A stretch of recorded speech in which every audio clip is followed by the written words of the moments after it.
Diaspora shqiptare, një histori e dhimbjes dhe harresës 1990-2024. Nga kolapsi i komunizmit deri te skandali i mitingjeve të Ramës e Berishës në Evropë. Eksodi i madh, viti 1990 dhe rënojat e komunizmit.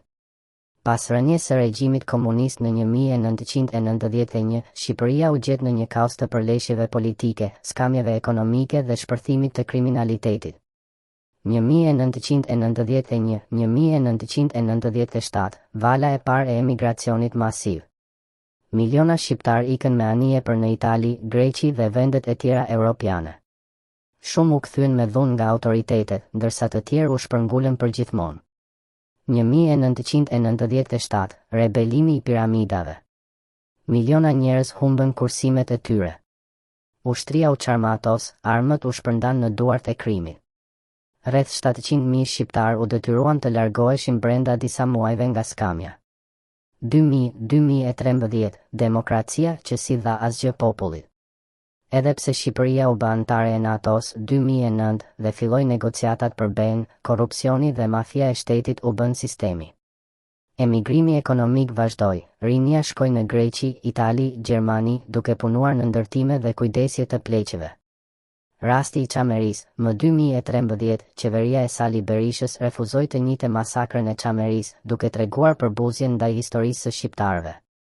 Manipulimi i diasporës, politikanët filluan të blejnë votat e shqiptarëve në Greqi dhe Itali me premtime të rreme. 2013-2024, epoka e Ramës dhe shthurja e shtetit. Me ardhjen e Edi Ramës në pushtet, Shqipëria u bë një shtet mafia. Vjedhjet e institucioneve, spitalet pa ilaçe, shkollat pa ngrohje, rrugët e prishura.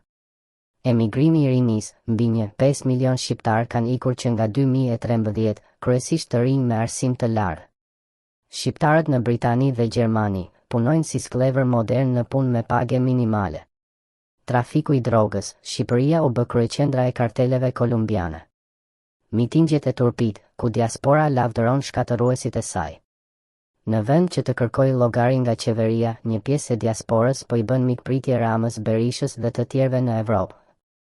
2022, Stuttgart, shqiptarët që punojnë 12 orë në ditë në fabrika, duke paguar taksat në Gjermani, duart trokasin për Ramën, ndërsa ai i ka lënë familjet e tyre pa ujë, pa bukë dhe rrymë në Shqipëri. 2023, Bruksel, protesta kundër korrupsionit u injorua, por disa intelektual emigrant u paraqitën në foto me ministra të Ramës. 2024, Milano, një grup shqiptarësh me flamuj të PD dhe PS përqafuan politikën që i shtyp.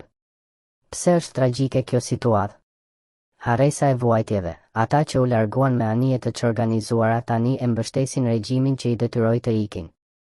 Lavdërimi i korruptuarve, në vend që të kërkojnë drejtësi, një pjesë e diasporës bën për politikanët që i shpëtuan.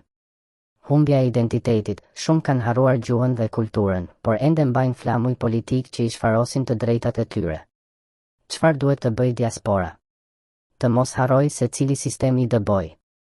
Të mos lejoj që politikanët ta përdorin për propaganda. Të kërkojë llogari, jo të ndërtoj statuja tradhtarëve. Shqipëria nuk ka nevojë për mitingje hipokrizie, por për një diaspora të zgjuar që nuk i fal shkatëruesit e saj.